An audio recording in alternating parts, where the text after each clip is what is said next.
Magandang umaga po. Narito na ang lagay na ating panahon ngayong araw ng Lunes, October 23, 2023.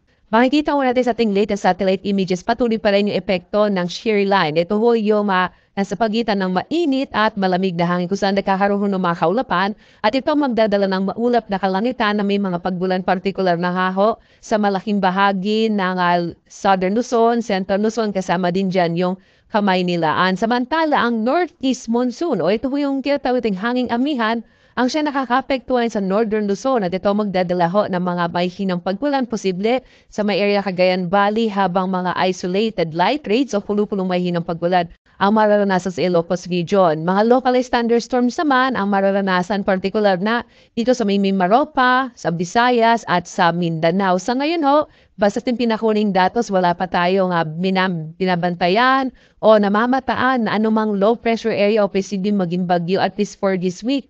Posible ho hanggang sa pagtatapos ng linggong ito, medyo maliit pa yung tsansa na magkaroon tayo ng bagyo. Bagamat kung may pagbabago ho, magbibigay agad ng update ang Pag-asa. So itong malaking bahagi ng Visayas at Mindanao, generally, fair weather ho maranasan. Pero posible pa rin yung mga isolated rain showers and thunderstorms, kaya mainam, may dala pa rin tayong pananggalang sa ulan sa hapon hanggang sa gabi sa bahaging ito ng ating bansa. Dumako tayo sa Luzon, makikita ho natin malaki yung tsansa ng pagkulan ngayon dito sa may bahagi ng Bicol Region, kasama itong area ng Calabarzon at Central Luzon at yung bahagi ng Kamaynilaan. Kaya posible medyo maulap pa rin yung kalangitan sa araw na ito, habang posible din yung mga pagkulan sa may bahagi ho ng Isabela, kasama din ito ang Nueva Vizcaya at bahagi ng Quirino. Samantala, may posibilidad naman na mahihinang mga pagbulan ang maranasan na labing bahagi ng Cagayan Valley Region, habang mga isolated o pulupulong mahihinang pagbulan na mararanasan natin dito sa may bahagi ng Ilocos Region at sa nalalabing bahagi ho ng Luzon itong Mimaropa, mga isolated rain showers and thunderstorms ang mararanasan. Kung mapapansin ho ninyo, wala masyadong mga pagkilat pagkulob dito sa may bahagi ng Northern Luzon.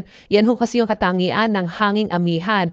So tinatawag ho natin mga stratified, ibig medyo maninipis po yung mga kaulapan. So wala ho tayong mga thunderstorms. Yun po yung usual na karakteristik. Lalo na kapag pumasok na tayo sa panahon ng amihan, medyo mababawasan na yung mga pagkidlat pagpulog, lalo na sa hapon hanggang sa gabi. Pero as posible ho, yung mga mahihinang mga pagkulat, lalo na pagdating ng umaga. Wala pa rin ho tayong nakataas na gale warning at inaasahan pa rin natin yung medyo banaya at sa tamtama na pag-alon ng karagatan, particular na sa malaking bahagi ng ating bansa. Pero ho dito sa may bahagi ng Hilagang Luzon, posible ho na biglang maging maalon yung karagatan. Kaya iba yung pag-iingat to, epekto ho ng hanging amihan, posibleng lumakas yung mga pag-alon ng karagatan dito sa may bahagi ho ng Ilocos Region at Cagayan Valley Region. Samantala na rito, ating inaasahang magiging lagay ng panahon sa mga susunod na araw. Mapapansin ho natin itong Kabikulan ay posible pa rin medyo maulap yung kalangitan bukas, pero malaking bahagi ho ng ating bansa sa mga susunod na araw ay makararanasan generally fair weather. Inaasahan nga natin itong hanging amihan, posibleng umabot pa sa may bahagi ho nitong Southern Luzon. Mapapansin ho ninyo sa Legazpi, mga isolated light rains ang maaring maranasan.